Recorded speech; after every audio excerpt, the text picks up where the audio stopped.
Bonjour à tous, j'espère que vous allez bien et bienvenue dans le Game Plan, épisode sur la revanche entre Islam Makhachev et Alexander Volkanovski qui remplace en short notice Charles Oliveira. Je suis comme toujours accompagné de Brian. Comment vas-tu? Je vais bien. Toi, tu vas bien? Ça va très bien. Alors avant de lancer le générique, je te pose directement la question assez classique, on l'a reçu pas mal de fois sur la chaîne. Est-ce que le short notice profite à quelqu'un? Et si oui, à qui? Euh, je pense que ça va profiter plutôt à première vue à Makachev. Euh, voilà, ça, c'est ma première impression. Après, toi, tu en penses Hmm. quoi? Ouais, je suis plutôt d'accord. Je pense qu'il y a des inconvénients des deux côtés, mais ça va plus toucher négativement Alexander Volkanovski que Islam Makhachev. Je vais pas dire que c'est un gros avantage pour Islam, mais ça lui profite un tout petit peu plus. Et ça y est, on est chaud. Générique. Paris sur le MMA avec Unibet. Quelle sera l'issue du combat? Une soumission? Un KO? Paris sur la prime numéro 1 avec Unibet.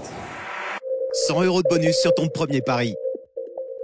Alors, merci à Unibet. Notre lien en description vous offre un free bet allant jusqu'à 100 €. Inscrivez-vous uniquement si c'est pour avoir une approche récréative. Les jeux ne vous rendront pas riches, les gars.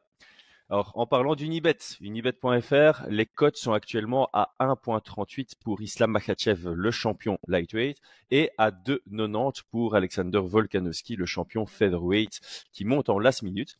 On est donc sur un 70-30 à l'avantage d'Islam Makhachev. Est-ce que tu es d'accord avec ça? Moi, j'avais fin d'analyse, j'avais pas regardé les cotes. Enfin, je savais que que Makachev était favori. J'étais à un 65-35. Mhm. Donc, ouais. Ok. Toi, t'es à combien? Alors moi j'avais tweeté directement, je pense, quand le combat avait été annoncé, en disant que s'il y avait eu une longue préparation pour Volkanovski, qu'il avait pu préparer sa montée en lightweight, qu'on savait que le combat allait avoir lieu un bon 5-6 mois à l'avance, j'aurais été prêt à me rapprocher d'un gros 50-50. Mais avec le short notice, je me dirigeais beaucoup plus vers un Islam bien favori. Je crois que j'avais tweeté 70-30 et en réanalysant leur premier combat, ouais, je suis entre le 70-30 et le 65-35, mais quand même, je penche un tout petit peu plus Mhm. sur le 70-30. Du coup, on va avoir une discussion qui sera probablement alignée, mais j'espère qu'on aura quand même des petits points qui diffèrent sur les stratégies pour alimenter tout ça. Donc, les Ah amis, bah, ceux qui nous... Ouais, vas-y.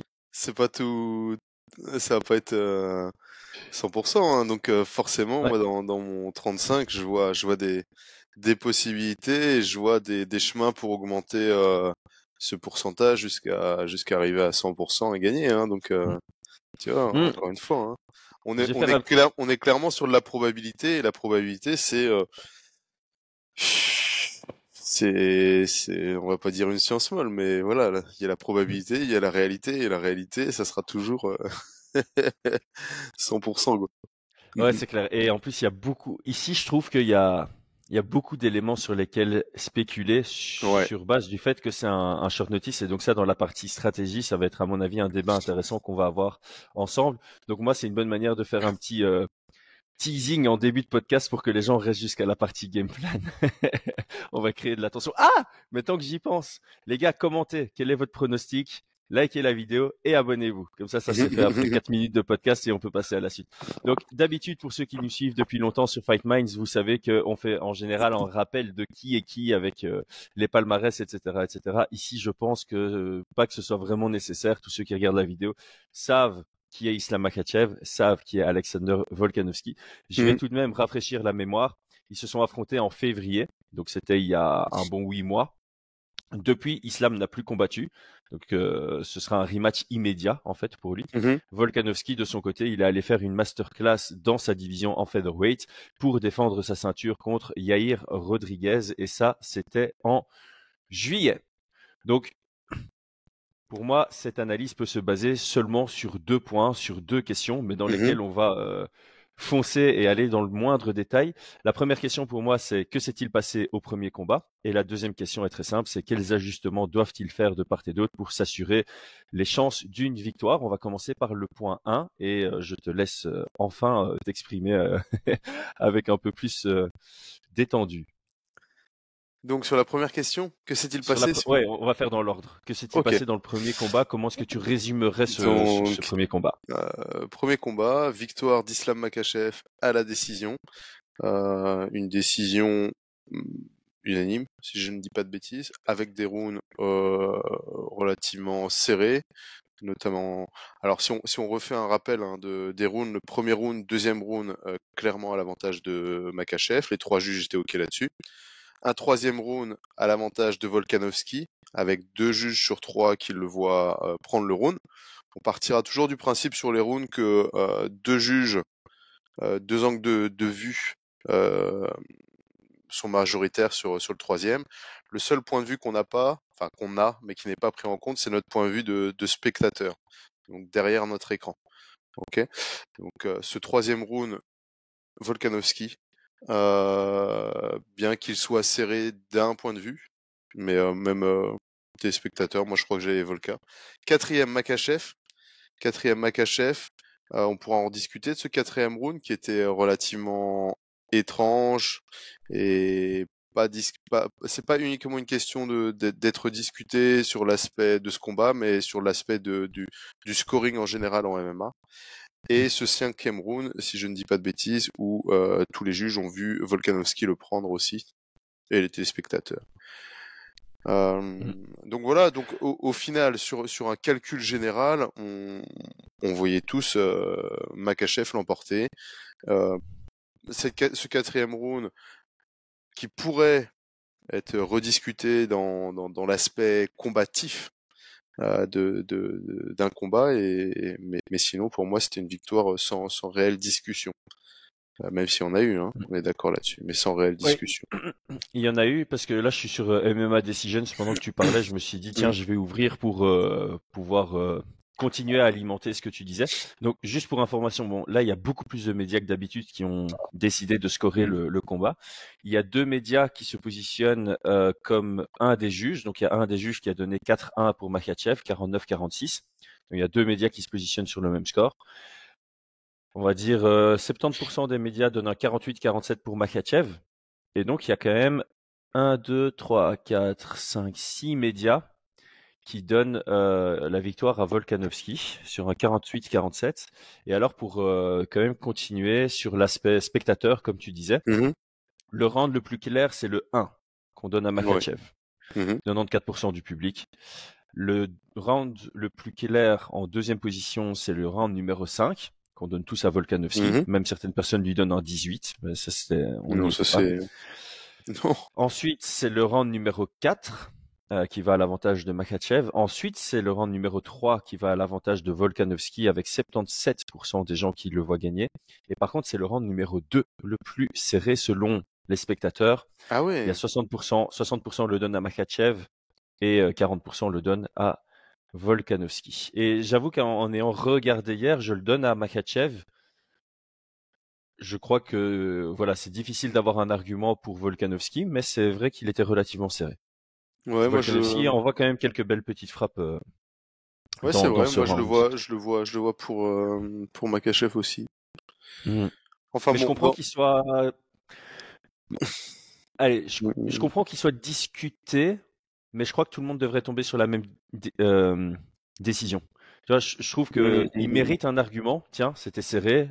Pourquoi est-ce qu'on devrait le donner à l'un, pourquoi à l'autre? Mais je trouve que on devrait tous se positionner quand même du côté de Makhachev. Et donc moi, voilà, c'est un combat que je donnais 48-47 aussi à Makhachev, et je pense que toi aussi. Ouais, voilà. Donc aujourd'hui, je pense pas qu'on va rediscuter sur ce combat, de savoir s'il y avait un vainqueur, c'était le bon vainqueur. Les décisions, elles sont des additions en soi de rounds qui sont pris. L'addition finale, pour moi, elle est pour Makhachev, et c'est des additions aussi sur le nombre sur les juges. Donc faut pas juste voir, tiens, il y a eu un angle de vue qui était en faveur, donc c'est les 2 angles de vue qui l'emportent sur un. Et puis bah là, comme tu le dis, hein, sur la perception générale, si on enlève tous les biais cognitifs qu'il peut y avoir en lien avec on a pas mal d'éléments, hein, des gens qui veulent voir Makachev perdre ou des choses comme ça, ou qui veulent voir Volkanovski l'emporter. Une fois qu'on enlève tous les biais, je pense qu'on peut tous arriver sur ce premier combat. Était de manière générale pour la majorité des gens pour Makachev, sans réelle discussion. Le bon vainqueur a été donné. Ça, je pense Voilà. que c'est juste. Ouais. Mmh. Alors, moi, j'ai écrit une phrase. J'aimerais te la lire pour voir Mmh. comment tu te positionnes par rapport à ça. J'imagine que tu as revu le combat ce matin ou hier pour préparer le podcast. Ouais, Donc, ouais, bien sûr. Mmh. alors, moi, j'ai écrit, je résumerai en disant que Volkanovski, contre toute attente, gagnait légèrement les minutes. Et à chaque round, ou presque, c'est soit Islam qui prenait des gros moments, soit qui profitait d'un gros moment pour gagner les minutes restantes. Mmh. Est-ce que tu trouves que c'est un bon résumé de la situation? Euh, Moi, j'ai pas vu ça de cette manière-là. Pour moi, c'est la clé du combat, c'était la lutte d'Islam Makhachev. Il a emporté tous les rounds où il a mis au sol et contrôlé, c'est les rounds qu'il a pris. Il a eu des très bons moments debout, hein, ça je dis pas dessus, et ça on pourra en reparler. On en avait sûr. déjà parlé dans l'analyse de combat de Makhachev contre Oliveira. Moi je trouve qu'il a énormément progressé, qu'il est très très bon, et en regardant à nouveau le combat, je me suis dit qu'il était vraiment très bon, parce que au-delà de la technique, dans sa stratégie, il y a des choses que j'apprécie beaucoup, et je pensais pas dire ça un jour que je m'influencerais ou qui pouvait m'intéresser vraiment sur ce compartiment-là. Mais en tout cas, sur les rounds qu'il a emportés, c'est là où il a été meilleur en lutte, c'est là où il a contrôlé, et c'est là où il y a eu toute la différence. Les rounds qu'il a perdus, si je ne dis pas de bêtises, donc troisième qui était pour Volkanovski, je ne me rappelle pas s'il a réussi à réellement mettre au sol et mettre en danger, je ne crois pas. Alors, attends, j'ai Le UFC cinquième, ça a stats été devant l'inverse. moi. Donc, troisième round, est-ce qu'on a un takedown du côté de Makhachev? 0-1, non, c'est pas ça. On a 1 sur 3 avec 35 secondes de contrôle, 35 mais secondes de contrôle. il se fait contrôler 29 secondes aussi. Mm, À mm, mm. savoir que UFC Stats considère du contrôle à la cage comme du contrôle. Donc on ne sait pas vraiment dire si c'était au sol. Et pour le souvenir, je crois que ça s'est vraiment joué à la cage dans le troisième round. Ouais, Donc, et encore une fois, un takedown avec contrôle et la personne s'échappe, c'est juste vu comme un changement de dimension et non pas. Donc peu importe que ce soit à la cage ou au sol, le contrôle, au final, ça va être scoré de la même manière. Donc on ça, n'est pas dans le critère 1. on n'est C'est pas ça. dans le critère 1. Donc sur ce troisième round, malgré un takedown qui pourrait être comptabilisé en lutte, ici c'est un takedown qui n'est pas comptabilisé aux yeux des juges parce qu'il n'y a pas eu d'impact ou de développement de grappling derrière. Donc pour moi ici, sur ce troisième round aussi, ça a été une des clés de la prise de round de Volkanovski. Ouais. Ouais, je suis assez d'accord. En fait, la façon dont j'ai exprimé, c'était prends par exemple le premier round. Je trouve que le premier round, si tu l'arrêtes à 2 minutes 30, alors je sais qu'avec Dessy on fait le monde, mais c'est juste pour Mhm. clarifier ce que je voulais dire. Tu l'arrêtes à 2 minutes 30, c'est Volkanovski qui est en train de prendre le round. C'est pas qu'il est en train d'être dominant, mais c'est lui qui mène les échanges, c'est lui qui domine les minutes. Voilà, il a le centre, ce qui lui permet de lui avoir le contrôle sur l'action. Et quand il engage, il touche de temps en temps et il se fait très peu toucher sur les presque les 3 premières minutes. Et puis il fait son attaque avec un shift qui touche très très bien dans la ligne avec son bras arrière après avoir shifté. Et 30 secondes plus tard, il se dit je vais refaire la même attaque avec un shift et il reset pas du tout. Et c'est là où tu as une combinaison de Islam Makhachev où il vient toucher avec l'avant-bras. Volkanovski fait l'ascenseur et puis c'est là où Islam Makhachev trouve son ouverture pour aller amener au sol. Donc tu vois, Volkanovski gagnait les minutes jusqu'à un gros moment et ce gros moment a permis à Volkanovski de remporter les minutes restantes et de remporter le round. Et je trouve que les 3 rounds qu'il gagne, clairement, on va dire, c'est comme ça. C'est vraiment Volkanovski qui prend un léger ascendant jusqu'à un moment donné. Par manque de lucidité ou par un coup qui est bien joué du côté de Islam Makhachev. Donc c'est la raison pour laquelle je l'ai dit, c'est surtout par rapport à l'approche du deuxième combat. Et je ne sais pas si c'est un bon moment de faire la transition sur quels ajustements peuvent être faits de part et d'autre pour s'assurer une victoire, ou bien est-ce que tu veux encore débattre un peu sur ce qui s'est passé dans le premier combat?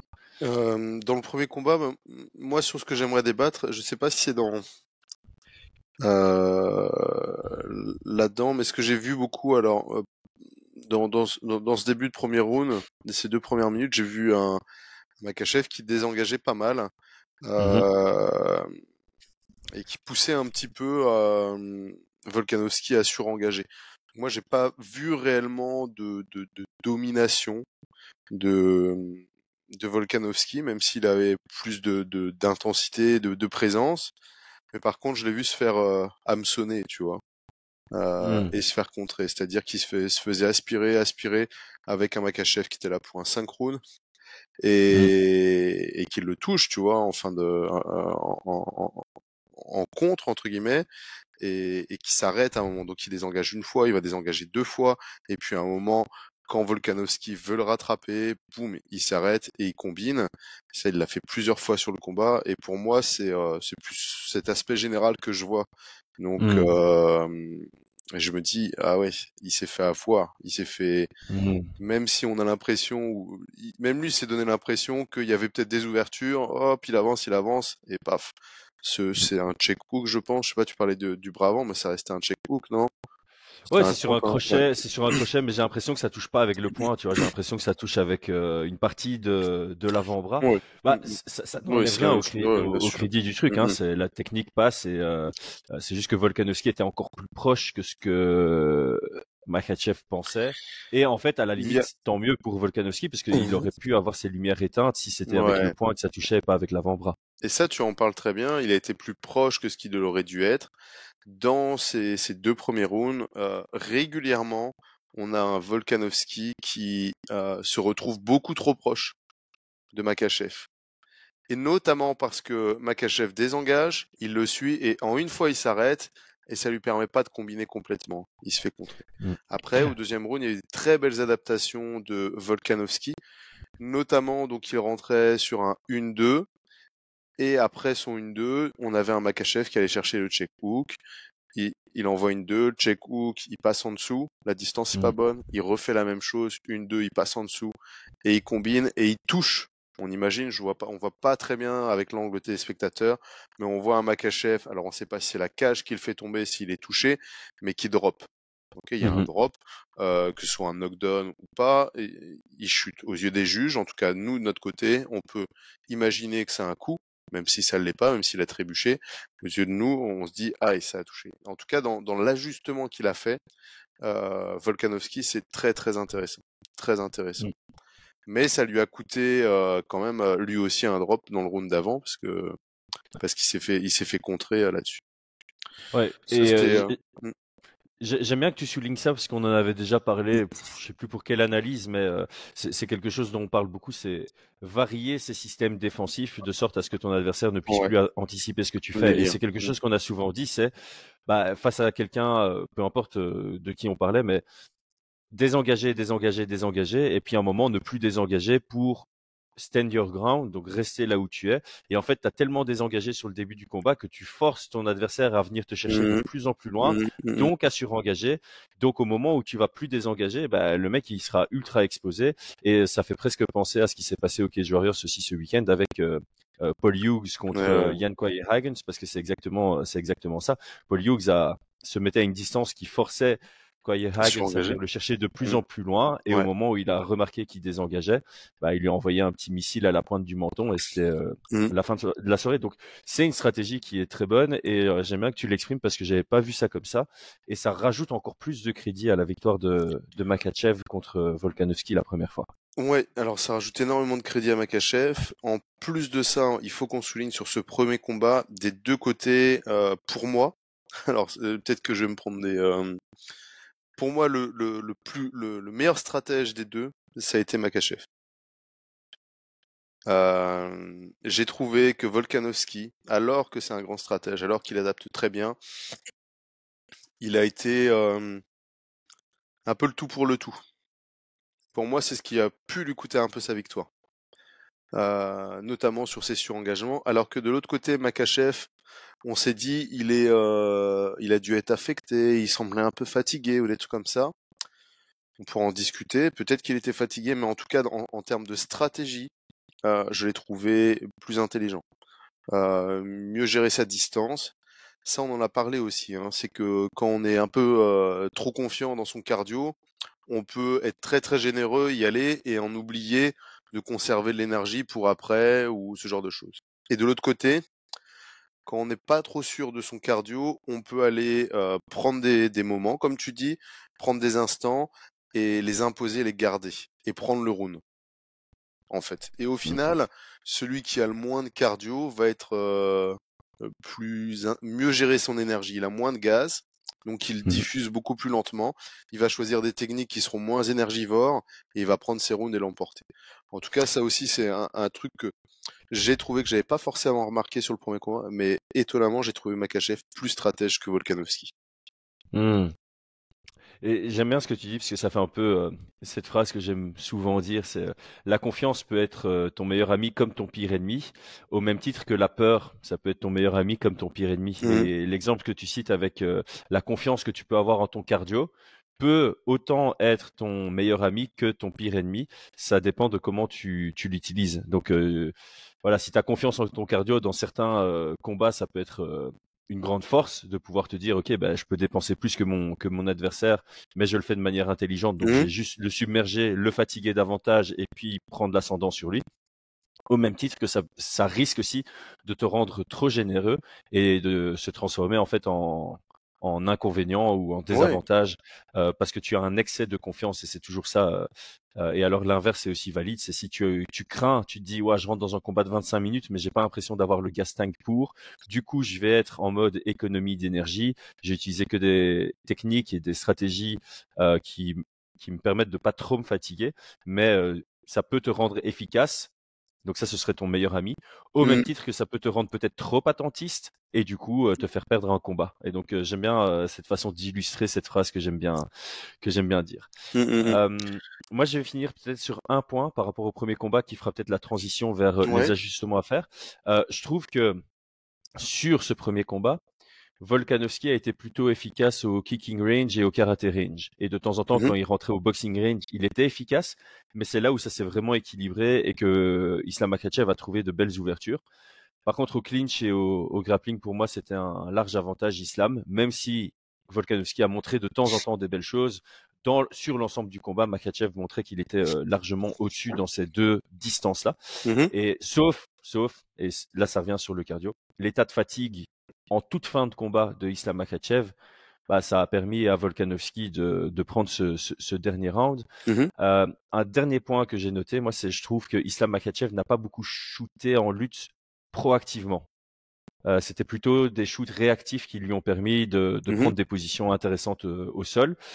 Alors, là, ça va revenir sur ton point. Pour moi, ça c'était pas une erreur stratégique de Islam. Beaucoup, j'ai lu des gens qui disaient ouais, Islam a pas assez shooté, c'était une erreur stratégique de son côté. Moi, je pense que le crédit revient à Volkanovski à ce niveau-là. C'est Volkanovski qui a imposé aussi de temps en temps une distance très lointaine, ce qui te donne pas envie de shooter de loin. Il se déplace bien, il se déplace constamment et voilà, Volkanovski, sa définition, c'est qu'il envoie beaucoup d'informations à ses adversaires. Et là, notamment, il envoyait énormément d'informations dans le tunnel du lutteur. On le voit commencer le combat avec beaucoup de feintes du percute. Quand il touche bien, Islam Makhachev, il fait 2 feintes de genoux. Donc ça donne pas envie de shooter dans l'axe. Et donc, je pense que le fait que Islam Makhachev ait plutôt été dans la lutte réactive plutôt que la lutte proactive, c'est parce que la dynamique de combat qu'imposait de temps en temps Alexander Volkanovski poussait en fait Islam à ne trouver ses ouvertures que dans la réaction et pas dans la proactivité. Alors, je vais revenir sur tes 2 points, ça ne te dérange pas, et on va peut-être durer un petit peu sur cette analyse, mais je crois qu'elle vaut vraiment le coup. Sur le premier, c'est Volkanovski, où tu as trouvé très bon kicking range et karaté range, et un peu moins bon en lutte et en grappling. Je voudrais quand même saluer la prestation de Volkanovski en défense de grappling. Il s'est énormément préparé là-dessus. Mais par contre, on va en parler sur les adaptations. Est-ce que c'est Makhachev qui n'avait pas le cardio pour finaliser une fois dans le dos, ou est-ce que Volkanovski était tellement bien préparé que Il a su défendre le dos de manière très confiante, parce qu'on l'a vu être à l'aise, etc., tranquille, et sentir en toute sécurité. Donc, moi, je pense qu'il était bien préparé pour ça. Je pense par contre qu'il va y avoir des adaptations à faire sur ce deuxième combat. Et le deuxième point, donc là c'était pour remettre un peu de crédit, sur le tunnel du Luther, sur cette distance qui est imposée. Il y a Tyron Woodley qui parlait de ça. Tyron Woodley, quand il faisait de la lutte, son coach était toujours en train de lui reprocher de se contenter d'un seul takedown. Donc par exemple, il avait un match quand il était jeune de lutte, il allait marquer ses 2 points, contrôler, peut-être que l'adversaire allait se relever et ça allait être 2-1, et il allait tourner autour, attendre, tourner autour, et sur 3 minutes, il faisait un seul takedown et l'emportait son combat. Et à la fin, son coach lui disait, mais pourquoi tu re-shootes pas, il faut y aller, faut mettre 10 points, faut continuer le travail. Et il lui a répondu, ouais, mais pourquoi je vais me fatiguer à faire 5 takedowns alors je peux gagner le combat avec un seul takedown, tu vois. Et là, dans ce cas-là, on va pas décider qui a le plus de crédit, mais on peut aussi se dire pourquoi Makhachev irait shooter de loin à l'ouvert, se fatiguer, s'il peut prendre un round avec un seul takedown ou avec une frappe significative. Et cet aspect-là, c'est aussi en fonction un petit peu de son point de vue, de son angle de vue. J'ai pas envie d'enlever du crédit ni à l'un ni à l'autre, mais je pense qu'on peut avoir d'un côté un Makhachev qui voit pas d'intérêt à shooter plus que ce qu'il a fait parce qu'il a pris son round, et de l'autre côté aussi, peut-être qu'il se dit non, je vais pas shooter, c'est trop risqué parce qu'on a un Volkanovski qui se déplace. Voilà, c'était pour apporter un peu de nuance, et aussi sur cet aspect-là, un takedown, ce que je dis à mes élèves, un takedown, une position, une tentative de dos, c'est quasi un round qui est pris, quoi. C'est quasi un round qui est pris. Donc, pas besoin d'en faire 5 pour prendre un round. Un seul, un contrôle de 3 minutes, des frappes, tentative d'étranglement, même si ça relève, il faut sortir, évacuer, contrôler, rester à distance, c'est un round de prix. Voilà. C'est mon dernier point et on va pouvoir transiter. On va passer à la partie game plan, mais juste pour rebondir sur ce dernier point, parce que je le trouve très, très intéressant. C'est totalement clair. C'est un peu la suffisance, mais j'aime pas utiliser ce mot parce qu'il est péjoratif. Et t'as amplement raison. Enfin, Tyron Woodley avait amplement raison. C'est pourquoi me fatiguer à faire 5 takedowns si un me suffit. Et dans le cadre du sport à haut niveau, la gestion du risque fait partie du sport à haut niveau. Donc, si tu sais gagner avec une seule frappe ou avec une seule amenée au sol, quand tu es champion, et je précise là-dessus, parce que quand tu veux faire une grande ascension vers le titre, le spectacle a toujours une certaine importance, mais voilà, quand tu es champion, défendre ou prendre la ceinture, c'est l'élément le plus important et largement le plus important. Donc, tu peux avoir cette stratégie-là. Ici, si on revient juste dans le cadre de Islam contre Volkanovski, si on part du principe que Islam n'a eu que des opportunités réactives, avec cette logique, il y a un certain risque, c'est que se passe-t-il si mon adversaire combat de manière à ne pas me laisser une opportunité réactive? Dans ce cas-là, je dois me préparer à trouver une option proactive. Donc, et ça, c'est très intéressant, et c'est là où on va rentrer maintenant justement dans la partie game plan. Je vais te poser une question. Comme ça, on voit dans quel ordre on travaille. Est-ce que tu as plus de points d'ajustement pour Volkanovski ou plus d'ajustement pour Makhachev? C'est égalité. 4 non, du tout. Non, je vais être honnête, j'ai la partie adaptation complètement remplie sur ma page du côté de Volkanovski. Et et beaucoup moins rempli pour Islam. Je vais avoir un point ou deux sur Makhachev, quoi. Ok, on va commencer par Volkanovski du coup.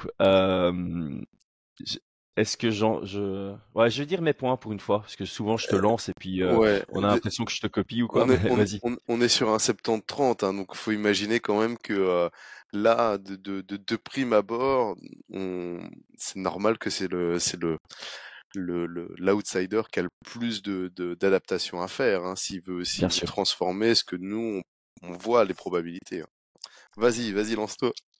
Alors moi, le premier point que j'ai mis, c'est être plus patient. J'ai l'impression, et c'est vraiment une impression, et donc là-dessus je Mhm. spécule, j'ai l'impression qu'il a laissé, enfin qu'il a laissé. Encore une fois, on n'a pas envie d'enlever du crédit à quiconque, mais j'ai l'impression qu'il y a des moments où il s'est un peu précipité et ça a laissé des ouvertures à Islam, et la précipitation n'était pas spécialement nécessaire. C'est ce que je disais dans le premier round.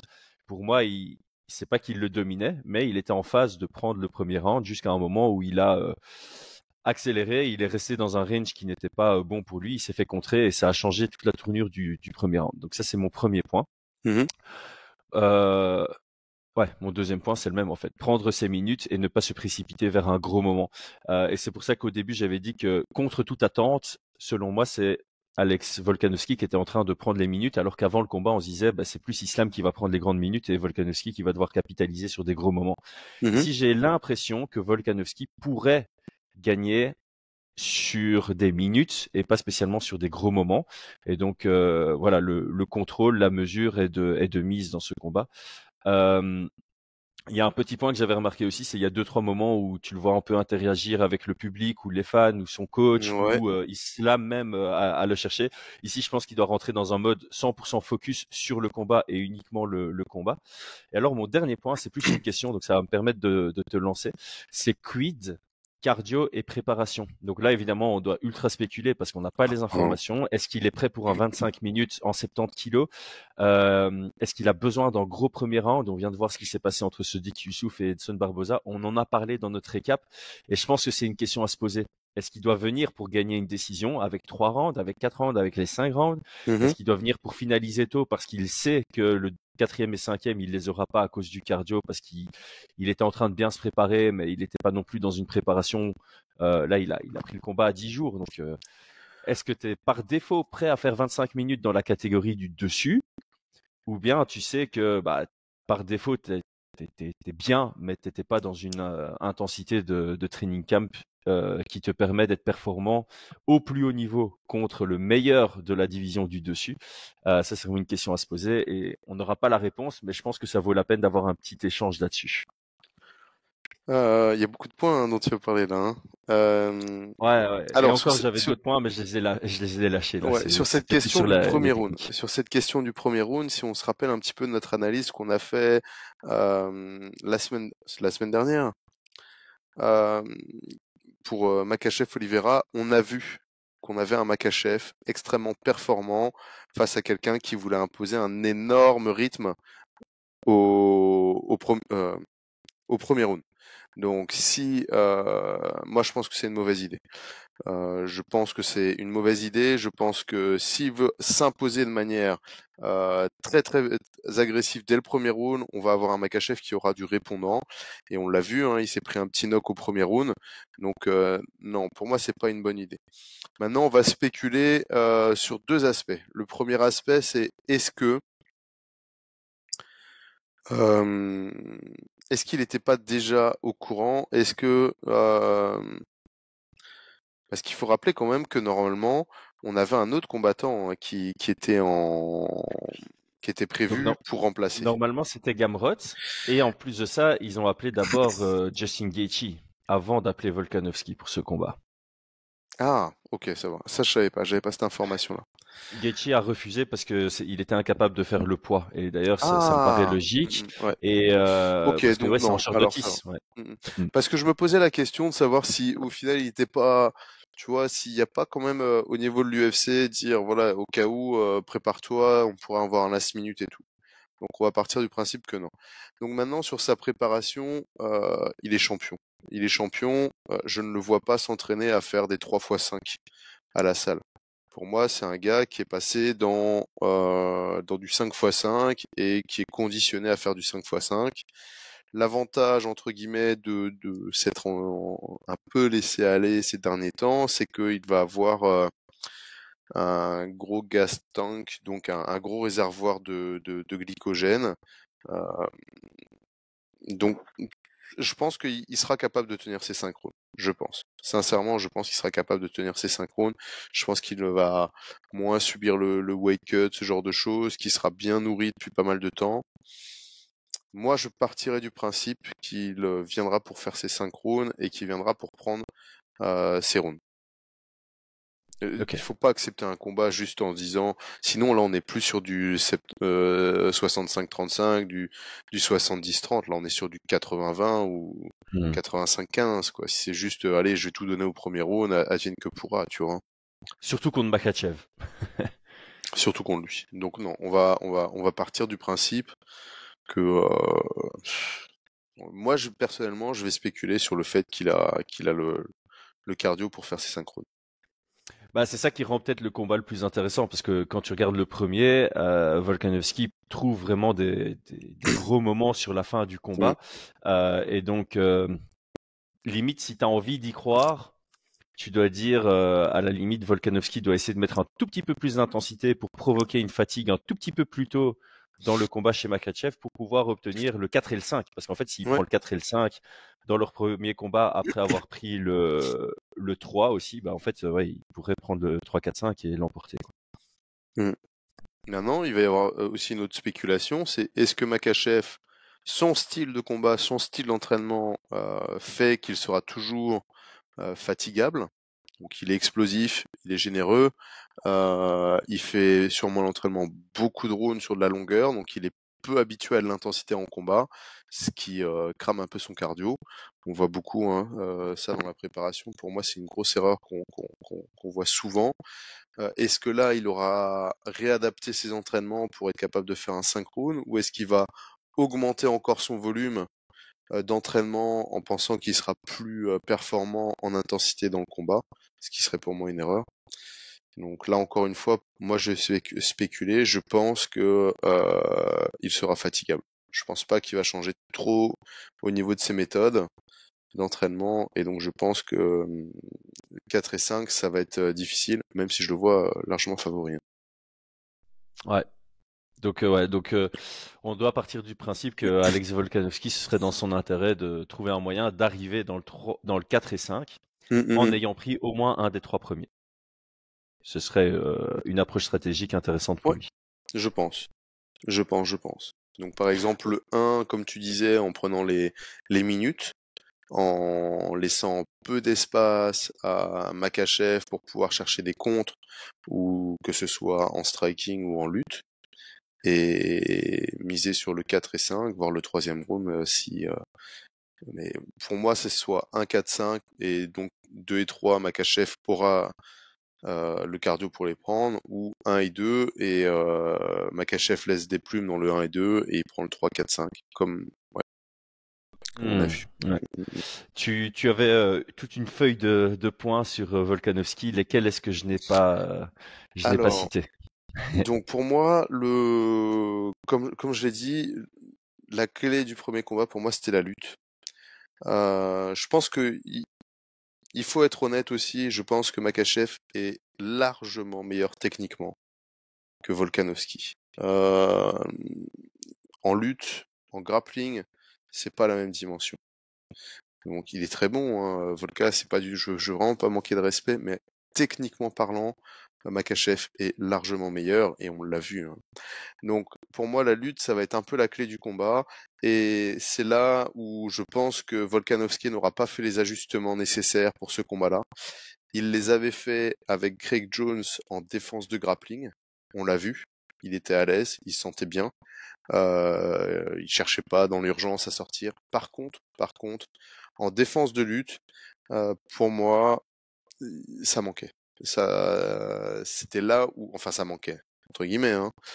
C'est là où il pourrait avoir une progression, et il lui suffit de défendre un takedown pour pouvoir, un ou deux takedowns pour prendre de l'énergie à Makhachev, et un round, hein, parce que quand il a su défendre, il a réussi à prendre ses rounds. Voilà. Donc c'est vraiment ici où je vois le plus d'adaptation à faire pour Volkanovski. Ça, c'est la première des choses. La deuxième adaptation, elle va être encore une fois, mais ça va pas être notre travail, mais de se concentrer un petit peu sur les patterns de Makhachev. Donc tu en as parlé, il désengage, il cherche à contrer, donc il l'a fait dans le combat, mais c'est des choses qu'il va devoir driller, de rentrer sur son 1-2 roll under, et puis aller chercher à combiner. Il pourrait aussi travailler tout ce qui est changement de niveau, ce genre de choses. Je pense qu'il doit, et ça c'est problématique en 10 jours, c'est chercher des combinaisons un peu plus adaptées à Makachev Ouais. dans ses adaptations. J'avais noté aussi que oui, c'est clair qu'il doit être un peu plus patient, qu'il doit tout cet aspect-là. Je pense que ça sera mieux pour lui d'être non pas à domicile, mais euh, à Abu Dhabi. Je pense Mhm. qu'effectivement sur le premier combat, il était un petit peu dispersé mentalement avec le public, qu'il était au final pas si confiant que ça, tu vois. Mhm. Il n'avait pas une attitude de tu vois, tu peux pas, ouais, comme tu dis, un peu impatient, un peu à chercher à vouloir mettre KO, un peu je mets tout sur la table, un peu je fais coucou au public, ça va pas Ouais. quoi, tu vois, ça T'as- manque un t'as- peu de, je sais pas, enfin, peut-être que lui ça le dérange pas, mais j'ai eu l'impression quand même que quand tu viens pour gagner, c'est pas la même dimension, tu vois. Et on l'a vu sur d'autres combats, quand il est là pour gagner, il est là pour gagner, il est pas en train de. Mais t'avais presque cette impression que justement stratégiquement il s'est dit ok il faut que je finisse ce gap pour l'emporter parce que je vais pas Mm, l'avoir à la décision et peut-être que ce premier combat entre deux lui a fait remarquer qu'il était capable de gagner mm, mm, mm. à la décision et que ça va complètement changer son approche de cette revanche. Ce serait J'espère, intéressant de le voir en tout cas. Ouais. j'espère, je pense, j'espère en tout cas. En Mm. tout cas, sur les adaptations, autant cette adaptation-là, je pense qu'il n'y aura pas de problème. Sa concentration, dire je peux gagner à la décision. Maintenant, c'est est-ce que son cardio sera suffisant? Ça, c'est embêtant.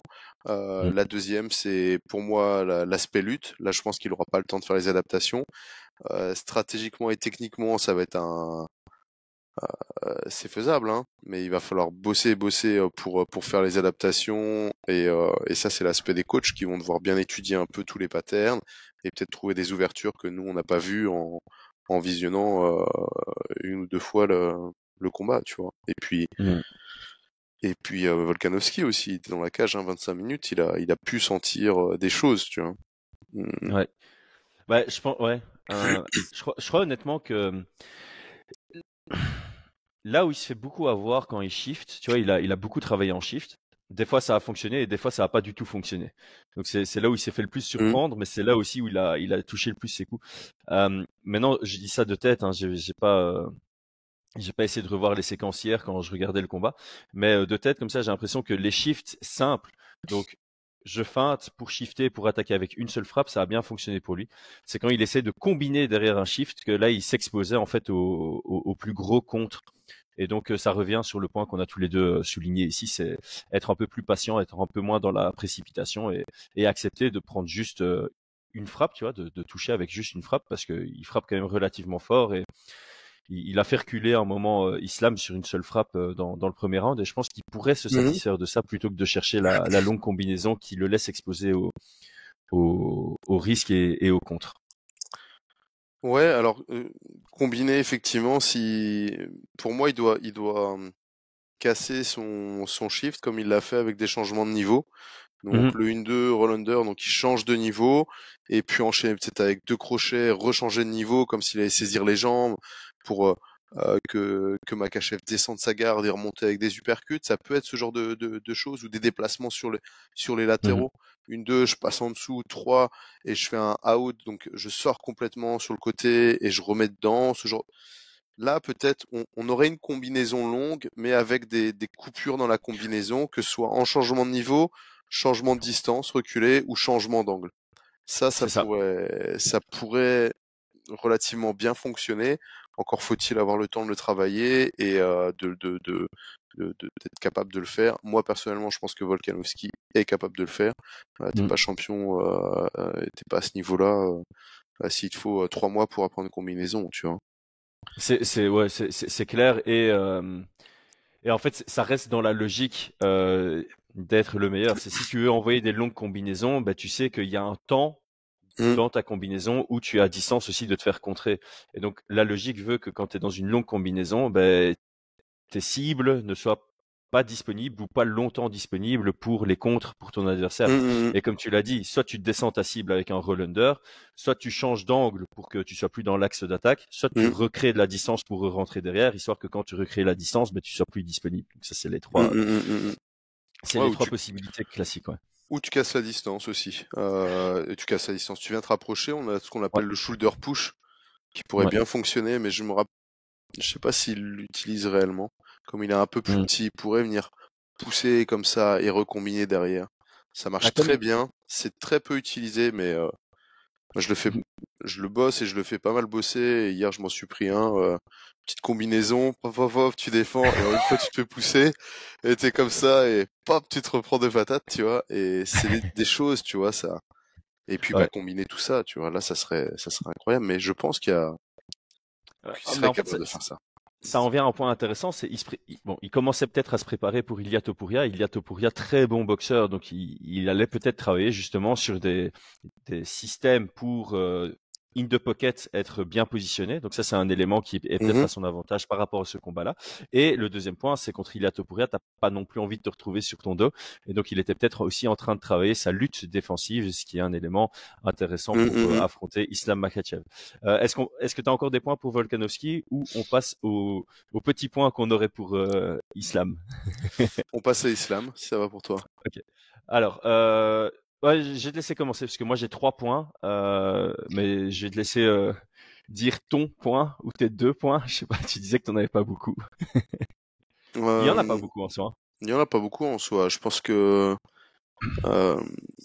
pour moi le seul point entre guillemets, mais ça m'embête d'en parler, parce que j'ai l'impression qu'on va trop se concentrer dessus. C'est sur la question du cardio, où on s'est tous dit il manquait de cardio et tout. Gagner un combat, c'est prendre 3 rounds. Donc qu'il soit fatigué à la fin et qu'il perde ses 2 rounds sous la fatigue, il a pris ses 3 premiers rounds, il gagne son combat. Donc moi être plus confiant peut-être pour gagner ces 3 rounds, être plus large. Sur les adaptations, moi ce que j'aimerais le voir, c'est effectivement arriver avec un cardio un peu plus adapté à de l'intensité. J'aimerais le voir encore stratégiquement de la même manière, travailler comme il l'a fait. Je pense qu'il arrivera un peu plus confiant. Je pense que c'est exactement comme Nurmagomedov, c'est des gars qui, malgré qu'ils soient extrêmement forts, ils ne... Alors, c'est pas... Comment dire ça? Tu vois, ils ne vont jamais sous-évaluer leur adversaire. Ils vont toujours arriver très bien préparés et c'est pas de la peur. Je pense que c'est des gars qui ont peur de perdre. Je pense que c'est des gars qui ont tellement peur de perdre qu'ils sont très prudents. Ils n'ont peur de personne, clairement. C'est ce qui explique pourquoi. Enfin voilà, là-dessus, j'en doute pas une seconde. C'est pas qu'ils surestiment ou sous-estiment un adversaire, c'est que derrière, ça les embêterait tellement de perdre que ça les rend très prudents. Et c'est ce qui leur permet d'être aussi compétents et aussi bons et tu vois. Ouais, donc... en fait, j'ai tourné ça en positif parce que ça, c'est exactement ma personnalité. Je combats pas, donc j'ai pas peur de perdre, mais quand je lance en projet, j'ai peur d'échouer. Et le fait d'avoir peur d'échouer quand je lance en projet, ça me pousse à mettre toutes les chances de mon côté pour que le projet réussisse. Et donc, c'est là où j'ai travaillé le plus, c'est là où je vais faire des heures, c'est là où je vais réfléchir un maximum. Et cette pression me permet d'être en productivité optimale, on va dire. Et donc, je pense que pour Islam et Khabib, c'est ça que tu veux dire, c'est leur peur de perdre est tellement forte que ça les pousse à s'entraîner comme des acharnés pour être les meilleures versions possibles. Ouais, c'est cliché de dire ça, mais pour être les meilleures versions possibles. Et surtout de combattre de manière très sécure, tu vois. D'être là pour la victoire absolue et non pas pour faire le show ou pour gagner par KO, pour gagner plus d'argent ou des trucs comme ça les intéresse pas. Et comme tu le disais tout à l'heure, ce qui pourrait être handicapant chez certains, donc par exemple j'ai peur d'échouer, ça m'immobilise, ça m'inquiète, ça me stresse, je suis pas bien et tout, eh bien eux ça en fait une force. Ça c'est mon avis, hein. Je trouve que ça leur fait une force. C'est des gars qui arrivent, ils sont pas en train de se dire, oh, je surestime, je sous-estime. Ils sont en train de se dire, je peux pas échouer, donc je laisse aucun espace de me faire toucher, aucun espace de me faire contrer. Si j'ai un espace de gagner ce round, je le prends, quitte à rester dans le dos et qu'on vienne me dire, ouais, t'as fait le sac à dos, t'as pas cherché la soumission. Je le ferai parce que c'est la victoire avant tout. Moi, C'est personnellement, ça. c'est ce que je préfère voir chez un combattant. C'est là où je trouve qu'on voit des champions. Sur le spectacle, des fois, c'est un peu gênant. Moi, je trouve que c'est mon spectacle, mais en tout cas, voilà. Donc là-dessus, je pense qu'on aura à nouveau un Makhachev qui va arriver qui va faire à peu près la même chose. Il va pas laisser d'espace. Il va vouloir gagner à tout prix. Il va faire les choses pour gagner de Ouais. la meilleure des manières, de la Alors, plus moi, safe des manières, tu vois. Ouais, et en fait, c'est intéressant parce que ça veut dire que pour battre Islam, tu peux évidemment pas compter sur une erreur de son côté. Bon, Adriano Martins, à l'époque, c'est ça qu'il avait fait, mais aujourd'hui, ça n'est plus le cas. Et donc, tu dois aller lui arracher la victoire. Et donc, quand tu viens pour combattre contre Islam, tu dois avoir une stratégie pour aller chercher cette victoire et pas pour provoquer, créer des pièges ou ce genre de choses. Moi, du côté d'Islam, j'avais noté mettre un tout petit peu plus de pression. J'ai pas envie qu'il se transforme en combattant à pression dans ce combat, mais je trouve que Volkanovski, dans le premier combat, tu sentais quand même que dès que son pied arrière dépassait la ligne noire intérieure à la cage, c'est pas qu'il se sentait sous pression, mais c'est qu'il commençait à devenir ultra proactif pour essayer de récupérer de l'espace derrière lui, que ce soit avec des feintes, que ce soit avec des déplacements latéraux. Et donc, tu sentais que Volkanovski savait que c'était une zone de risque. Et donc, le fait de le mettre plus souvent dans cette zone, ça va switcher dans la tête de Volkanovski. Il sera plus en mode offensif, il sera en mode ok, il faut que je reprenne de l'espace avant de me remettre en mode offensif. Et en plus de ça, le fait que Islam, s'il est capable de mettre Volkanovski derrière cette ligne, au-delà du switch chez Volkanovski, ça lui permettra aussi d'avoir plus d'espace derrière lui, ce qui rejoint le point que tu as dit plusieurs fois dans le podcast, c'est la capacité à pouvoir désengager. Tu ne peux le faire que si tu as de l'espace derrière toi et de temps en temps bloqué. Si tu es toujours acculé à la cage, ben, t'as pas cette option de désengager, et donc c'est une option en moins sur laquelle ton adversaire doit faire gaffe. Moi, je pense qu'il peut trouver ses marques au kicking range. Je crois qu'il était un peu attentiste au kicking range, mais il a envoyé quelques middle qui étaient intéressants. Ouais, et je pense que dans une optique où Volkanovski pourrait venir pour un combat mesuré, calculé, où il gagne les combats, les rounds de manière juste, mais limite, être un tout petit peu plus actif au kicking range, c'est pas risqué s'il a un bon timing sur ses middle ou sur des fronts, ce genre de choses. Et alors forcer un tout petit peu plus fréquemment le grappling, je pense que proactivement il y a des opportunités pour lui de le faire. Voilà, il doit avoir des options, c'est ce que je disais plus tôt dans le podcast, il doit avoir des options proactives au cas où il n'y a pas d'opportunité réactive qui se présente à lui. Et donc le fait qu'il travaille ça lui permettra peut-être d'aller les chercher lui-même dans le combat, quoi. Ouais. Alors, avant de finir, avant de passer aux pronostics et préférences, j'ai décidé qu'on allait faire quelque chose de nouveau dans nos épisodes Le Game Plan, prendre une question d'un fan. Donc, j'ai demandé à notre communauté sur YouTube de nous envoyer des questions. Mec, notre communauté, elle est incroyable. On a reçu des questions qui étaient intéressantes, mais de ouf. Franchement, j'ai presque envie de faire un live en fin de semaine pour répondre aux questions qu'on a reçues dessus. On verra si le temps nous le permet ou me le permet. On verra. Donc, la question du fan que j'ai pris, c'est de Kevin B15. Je vais pas mentir, j'ai pris la question parce que c'est un membre de la chaîne, priorité aux membres de la chaîne. C'est une petite pub pour rejoindre la communauté en tant que membre. Alors, sa question est très intéressante. Le premier combat en Australie a-t-il permis d'exposer les faiblesses d'Islam Makhachev ou bien l'a-t-il rendu plus fort, entre parenthèses, expérimenté? Un seul choix possible.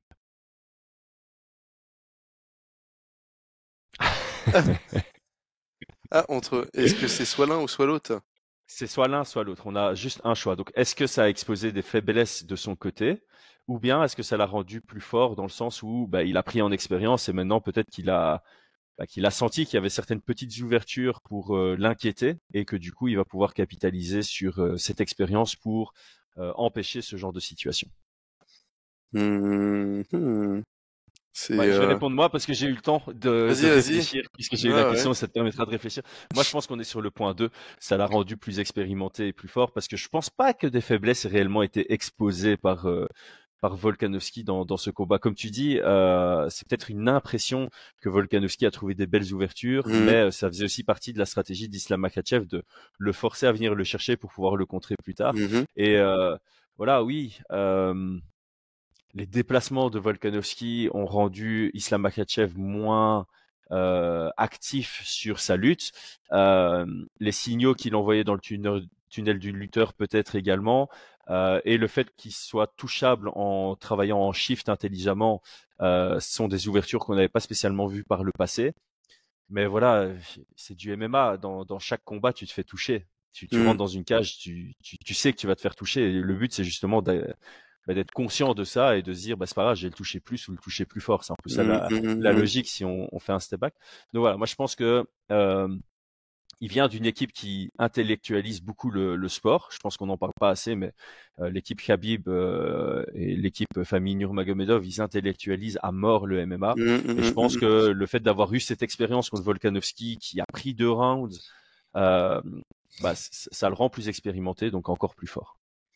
Ouais, j'aime bien que tu dises qu'on on le dit pas assez, mais effectivement, et c'est pour ça que moi je voulais vraiment souligner que pour moi Makhachev a été plus stratège que Volkanovski, alors qu'habituellement on dit Volkanovski est un fin stratège, mais en tout cas effectivement, je suis entièrement d'accord sur ça, c'est des fins stratèges, et je pense qu'il faut vraiment mettre de la lumière là-dessus, sur cette équipe, sur le père de Nurmagomedov qui qui reste un des meilleurs entraîneurs en tout cas qu'on ait pu voir dans l'histoire du MMA, et c'est un peu dommage qu'on n'ait pas beaucoup de contenu sur ce qu'il est capable de faire, tu vois, et de produire, tu vois, en tant que coach. C'est clair. C'est un petit regret que le monde du MMA aura, je pense. Alors, pour en revenir sur la question, je te rejoins, je pense c'est le point 2, et que le point 2 encore plus, parce que s'il y a eu des petites faiblesses visibles, eh bien ça sera à l'avantage de Makhachev, c'est-à-dire que si lui a senti que il y avait une ouverture ici, soyez assuré qu'il la fermera, cette ouverture, et qu'il adaptera pour qu'elle n'y soit plus présente. Donc non, moi je rejoins, je pense qu'au contraire c'était un combat qui va améliorer Islam Makhachev, mais comme on l'a vu sur chacun de ses combats, il s'améliore, il est de plus en plus doué, de plus en plus fort, toujours en train d'avancer, de progresser. Donc clairement pas. On en arrive aux pronos et préférences.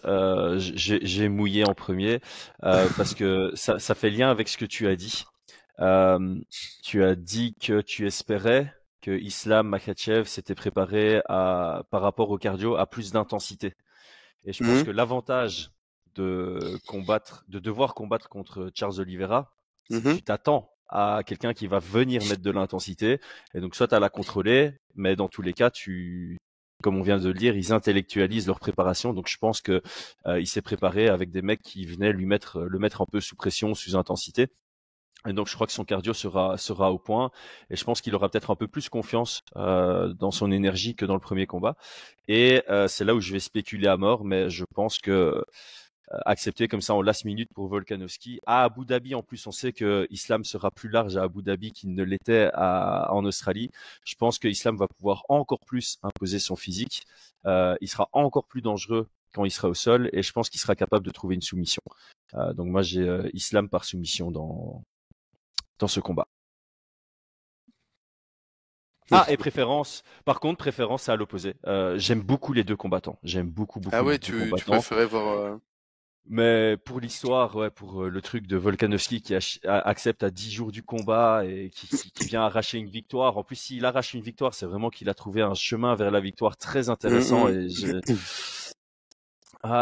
quoique, enfin oui, c'est compliqué parce qu'au final, je serais pas du tout déçu si Islam gagne et puis qu'il va chercher la ceinture qui vient challenger en welterweight, ce serait super intéressant. Je crois que les deux cas de figure sont chouettes. Les deux cas de figure sont chouettes. Mais ouais, j'aime bien ce genre d'histoire d'un mec qui vient sauver une carte et qui devient champ. Ouais, pour l'histoire, c'est sympa. Donc voilà. À toi. Pronostic, ouais, effectivement, je pourrais voir Makhachev l'emporter par soumission. Mais je vais quand même pronostiquer une victoire de Makhachev à la décision. Je le vois arriver avec un cardio plus endurant, avec un meilleur contrôle. Je pense qu'il va clairement trouver plus d'ouverture en lutte, être beaucoup plus confiant et peut-être mettre à la cage pour lutter plutôt que de shooter. Soit il le fera en réactif, soit il mettra à la cage.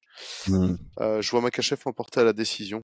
Mais comme je dis, j'entends et je ne serais pas du tout surpris d'une soumission, surtout s'il est confiant sur son cardio. Moi, ma préférence, comme d'habitude, hein, vous savez, moi, c'est le sport qui m'intéresse, la performance sportive, mais pour autant, je vais essayer de me mouiller aussi. Donc, bien évidemment, je serais super content de voir Volkanovski l'emporter avec des adaptations, mais on va dire que ma préférence serait de voir Makhachev l'emporter. Pourquoi? Parce que c'est un risque hein, de prendre un last minute comme ça, c'est un risque, t'as rien à y gagner, surtout quand t'es gros challenge, Ouais. le favori, t'as rien à y gagner parce que si tu gagnes on dit bah ouais c'est normal, si c'est galère on dit ah bah ça a exposé tes faiblesses, si tu perds bah voilà hein, t'étais surcoté tu vois donc moi ce que j'aimerais vraiment voir chez Makhachev c'est qu'il puisse créer vraiment une sorte de gouffre technique, tu vois, vraiment, qu'il n'y ait pas de discussion possible à la fin, qu'il soit à l'aise, qu'il prenne ses 5 rounds, qu'il montre qu'il y a une force et une puissance supérieure et qui annoncerait sa capacité à passer dans la catégorie supérieure. Ça, c'est un petit peu le scénario que j'aimerais voir. J'aimerais le voir prendre de ceinture, clairement. Clairement, j'aimerais le voir prendre 2 ceintures et puis j'aimerais aussi voir Volkanovski défendre sa ceinture des 66 en janvier contre Ilia Topuria. Mais ça, il l'a dit. Il a déjà dit que peu importe le résultat ici, il compte combattre après contre Ilia Topuria. Ouais. Ok. Bon, bah alors, comme ça, c'est bon. Ouais, mais entre ce que tu dis et tout, tu vois. Ouais. Ce que je dis? Ah moi? non. Tu me connais moi? Ce qu'on dit. Il y a une réalité, c'est qu'il a dit en janvier qu'il défendrait ses ceintures, mais il y a aussi une réalité, c'est que s'il gagne, ça sera 1-1 avec un Makhachev très dominant, avec Abu Dhabi qui va sûrement dire non, il nous faut cette revanche. L'UFC qui va se dire attends, la revanche, ça va mettre de la money. On peut pas prendre le risque d'une blessure, d'un KO, de quoi que ce soit en janvier avec Topuria, surtout qu'il tape fort. Donc non, on fait la revanche. Et ça annoncerait, même si Volkanovski assure qu'il défendra, ça annoncerait donc une trilogie et un combat intérimaire. Ah, quoi qu'un combat intérimaire Topuria contre Max Holloway, ça me... Ouais, c'est ça. Mais c'est ça qui serait prévu à mon avis.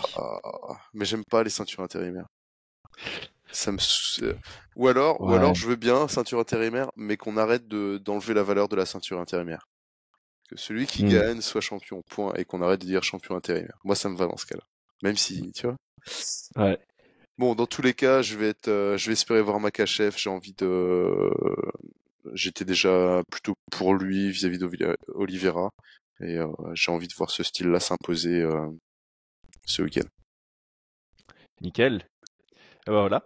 Merci Brian pour cette excellente préparation, ce méga long échange qui est toujours aussi intéressant avec toi. Merci à tous ceux qui ont suivi jusque-là et merci à ceux qui ont déconnecté avant mais qui n'entendront pas ce message. Ceux qui ne l'ont pas encore fait, le petit abonnement, le petit like et on se retrouve prochainement pour le Common Event. Hein. Ouais. Ciao. Ciao.